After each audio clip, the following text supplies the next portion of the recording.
Hey guys, I'm probably going to end up doing multiple SEC recap videos because there's a lot that I need to talk about this week. I'm going to head open up with the Tennessee UMass game. Um, Fun fact: UMass ended up playing two SEC teams last season. They played Florida and lost 24-7. They played Mississippi State and they lost 47-35. So I'll go ahead and go on to the first half of the Tennessee game. Our players came out, on offense. I believe we did get the ball first, and we went 3-and-out 3 straight times. Their defense looked really good. Our offense looked like trash. I don't know what was wrong. They come out. They didn't look like they were interested in being there at all. That came out with a lack of focus. Dormady actually looked like he was going to have a first down run. He fumbled the football. There's lack of focus right there, just not paying attention to where he was on the field. Nonetheless, to say it was a turnover, a very heartbreaking turnover in my mind, because I'm sitting there thinking like, okay, our offense is going to pick itself up, and it just falls to pieces right there on that one play. But I will give him credit. He was trying to get the first down, But the thing that really hurt me, that the first half anyways, is the first quarter, Tennessee didn't even put up any points. Against teams like this, you're supposed to go out and dominate. That's why they're on the schedule. They're a tune-up game to go into the next game. No offense to UMass fans. I mean, you guys played a great game today against us. You probably should have won, too, honestly. Another thing that let me down, they missed another field goal. So to that point, I don't know how many just regular field goals, not point after field goals, that we missed in a row, because we missed quite a few in the Florida game. That's been a weak point this year. Missed PAT by UMass. You get a touchdown. You want to get that momentum. I don't remember if he kicked it wide left or wide right. I just know he didn't get it nowhere near the middle. And you got to be able to be consistent, and you got to be able to make those. I mean, what are those 15-yard field goals? I played kicker in high school, and I could make those pretty easy. Anyways, second half, go ahead and go there. But I will say one thing about the first half before I move on, is that the offense came together those last two drives that we had. We put 14 points on the board, and that was good momentum going into halftime for us in my mind, because we're up 14-6. We just scored 2 straight drives. You think the offense is going to come in the second half and they're going to take over? It just never happened. So Tennessee gets a field goal with 7 minutes and 32 seconds left in the third. We're up 17-6, and then UMass just responds back with another one. I don't know if it took them another drive or not, but they did respond, and they scored a touchdown with like 2 minutes and 30 seconds left in that quarter. But here's the thing in my mind. I was really let down by the refs on that play, because every play that you score a touchdown on is supposed to be reviewed by some third party that isn't biased towards the game. Well, I watched that play over and over again, and the dude's foot was out of bounds. Granted, he did a really good job getting his back foot put into the end zone, but his other foot that he led front, it hit out of bounds first. They didn't even review it. They didn't give it a second chance. Coach Jones didn't even try to challenge it. That really let me down, because at that point, I mean, they might have scored anyways. I don't know. They probably could have got a field goal at that point. You got to review it. Even if it's not even close, they still review it in most games. But the thing is, it happened. They didn't review it. We got to play the cards we're dealt, so it's 17-13. This is the most head-scratching moment of Tennessee football I've seen in years. I'm still confused. I don't understand why they did it. But you're only up by 4 points. 4 points. You put in the backup. What was going on through their mind? I know Coach Jones said that he was going to play him this week. I understand giving him a drive, but not at that moment. I wouldn't put a backup in unless, the starter was hurt for one, and Normandy was fine, or you're up by 30. I wouldn't have put him in at that point. I don't understand why they would do that. I know he needs reps, but that's not the moment to give it to him, especially if the starting quarterback's fine. I can't put it in my mind why they would do something like that, guys. I'm so confused. But I know Butch said he would play him. But honestly, sometimes you're going to have to break those promises in close games like that. If you want to win, you can't give it to the backup. Your starter's having a decent game. Your backup hasn't done anything to really show himself this season, which I understand why you wanted to give him reps. I really do. I'm not saying that you shouldn't have given him any reps at all. I'm just saying that was a bad time. Dormady had a good end to the half, and then a couple drives in, you take him out. That was not a smart coaching decision. I don't understand why they did that. But I will tell you what it affected. It made Dormady inconsistent when they finally decided to put him back, which really hurt our offense. Matter of fact, it killed our offense for the rest of that game. It ruined Dormady's day. He could have come out and we could have put some points on the board. You never know. In fact, we'll never know now what could have been in that game. Now, I'm really let down with that decision because Dormady could have come out and had one of the best halves ever. We could have beat that team 42 to whatever they got. I'm unsure why. That really ruined our offense for the rest of the game and really let down our fan base. UMass, their starting quarterback went out sometime in the third quarter. I don't remember exactly when. But when their backup came in, it's like you couldn't tell a difference. Props to him for that. He looked just as good as the starter. But when you got a team that you're supposed to dominate, they come in and they're fighting back like crazy. You're just doing enough to survive, and their backup comes in and runs all over you. That really let me down in my mind, guys. I'm sure it let the rest of you guys that are wearing orange and screaming, going crazy, wanting Tennessee to win this week crazy too. Because, we're supposed to run over guys like this. It's just inconsistency really has killed us this season. It's one of the reasons we couldn't beat Florida last week. Tennessee was just lucky to survive this game, guys.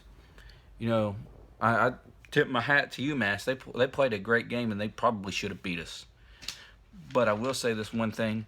Those last couple drives of that game, our defense stood up. They stood tall for a little bit. Just like in the Georgia Tech game, they stood tall enough just to be able to get done what we had to get done. So I hope and I pray that they come back ready to play next week because we got a big opponent. Another question is, where was Callaway today? He's made big plays every game this season, and it's just like he wasn't there today. But I tell you what, thank God for Brandon Edward Johnson. He had a really good game today, guys. He's probably the main reason we got that second touchdown. He had 7 receptions for 123 yards. That's pretty good, guys. Pretty good for a receiver. Like I said earlier about the injury, you hate to see injuries to starters, whether it's your team or the other quarterback. I feel for them. It's been a while since Tennessee's had an injury at quarterback, but it sucks. So I wish Andrew Ford and UMass the best of luck going forward, and that he has a quick recovery and he's able to get back on the field for them. Hate seeing guys injured. He took a shot, too. It was a good hit. I think it was Nigel Warrior. I may be wrong. I think it was Warrior that put the hit on him. But, I still don't understand one thing that still got me shaking my head is why did we take out our starting quarterback to put the second-string quarterback in? I haven't heard any answers off of the coaches yet, and I doubt we will. Unless I just haven't found it yet. But if I do, I will let you guys know for sure, because I'd certainly like to know why they decided to do that. But, it is what it is. We scraped by this week, did just enough to get the win. And, as the SEC this week has proven, it doesn't matter how you win as long as you get the win. There's so many close games that I'll cover later. South Carolina, Florida, Kentucky. A lot of close games this week. I'm just grateful we won, in all honesty, because UMass outplayed us just about every aspect of the game today for the most part.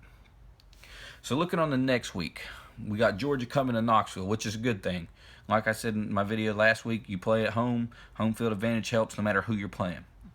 Unless you're Vanderbilt this week. It didn't really help them at all. But then again, I looked in the crowd, and I'm pretty sure there was more crimson there than there was whatever. I think it's black and gold. Yeah. This effort that we put in this week will definitely not get us where we want to be against Georgia next week, guys. And I was listening to the Butch Jones show after the game on WIVK, and he said that they will get back to work tonight. They're going to start working tonight, as well as the rest of the week to get prepared for Georgia. We've got to get over this Florida loss hangover or whatever our issue was, because we did not look like Tennessee football out there today, guys. You can't say we look like Vanderbilt football anymore because they're getting better too. We look like I don't even know what kind of conference we look like. It was bad, and just very let down with them this week. But I'm not using this as an excuse. Don't say I'm making this as an excuse. There's still a lot of key injuries on that team, but when you got injuries, you got to work through it. You got to find other leaders. You got to find other guys you can go to. And I don't know if we found them yet. I hope we find them this week in practice, or Coach Jones saw something that we didn't during this game, and hopefully that'll carry on in next week. But we got to get those leaders that we have in gear. We got to get them ready to play, because this won't cut it the rest. I mean, we're heading into the stretch of the SEC season for us. The next couple games are going to be the most crucial of the season to decide where the season goes. Our coaches need to get together on play calling, because they really made some really confusing calls this week. I don't have to tell them, because most of you guys that watch the game know. We got to figure out a better method and scheme for offense than just running the ball up the middle. It's not working. We got to throw in some trick plays, maybe some more play action, show off Dormany's arm a little bit more. There has been a couple of plays he's had this year that makes me look, okay, he's got an arm. He can do this. He's just got to work on his accuracy, and we can't do that if we're just constantly running the football. Plus, there's multiple times UMass was in the backfield before we even headed the ball off, because they knew it was coming. We're predictable, and we don't need to be predictable if we're going to win SEC games, because if UMass can defeat our offense fairly easily, how do you think Georgia, how do you think Alabama, how do you think LSU? We got so many SEC teams left on the schedule to play, guys. And we shouldn't put all the offensive pressure on Kelly, because he can't carry the whole team, guys. It's just impossible with what we got going on, the problems this year. We have to come ready to play next Saturday, or it's going to be ugly. It will be ugly. You watch the Auburn-Missouri game, that was ugly. That could be the Tennessee game next week if we don't get ready and prepare. We need to bring the Neyland effect into Knoxville. We got to get the boys pumped up. We got to show them that we still care, because there's a lot of fans that give up on them. You hate to see that. It is what it is, but we got to fight through it, and they got to show the fans something to be proud of and give them momentum going into the rest of the season. If we want any chance at winning the SEC East this year, we have to win out the SEC. So right now, this is the most important game of our season. We got to go in and beat Georgia. This game may determine the rest of the season for us, and we got to come ready. Georgia has run over Mississippi State. I didn't see that one coming. I thought it was going to be a really close game, as you previously stated in my last video. And it's going to be a game if we can come to play. Last year it came down to Hail Mary. It may come down to a Hail Mary again. I really hope that we come together against Georgia next week, and that Coach Jones has the boys ready to play, because I don't want to see an ugly game, guys. Don't want to see an ugly game. They've got so many things to fix. They got the players. They got coaches. I don't know who to blame. I just know everybody had a part in this loss. Well, I think it's a loss, honestly, because we didn't come out and dominate this team, even though it's a win. But we got to come together and figure out something. I hope Coach Jones gets those boys ready to play next week. I really do. I really want to beat Georgia, because this is one of the rivalry games that you just love to win every year and rub it in your friend's face. Because I got a couple of friends that are Georgia fans, and I like rubbing it in their face when we beat them, guys. It's just the truth. But unless changes are made, I don't know what's going to happen. But I will have a video later in the week with the prediction of the score. I'll look more into it and get back with some other SEC games. I'll do some more recap videos as soon as I can. I got to do some more research into some of these games. And I really appreciate you guys watching. If you liked the video, leave it a like. If you're new and you like what you see, subscribe. I love seeing new subscribers. You guys make my day when you subscribe.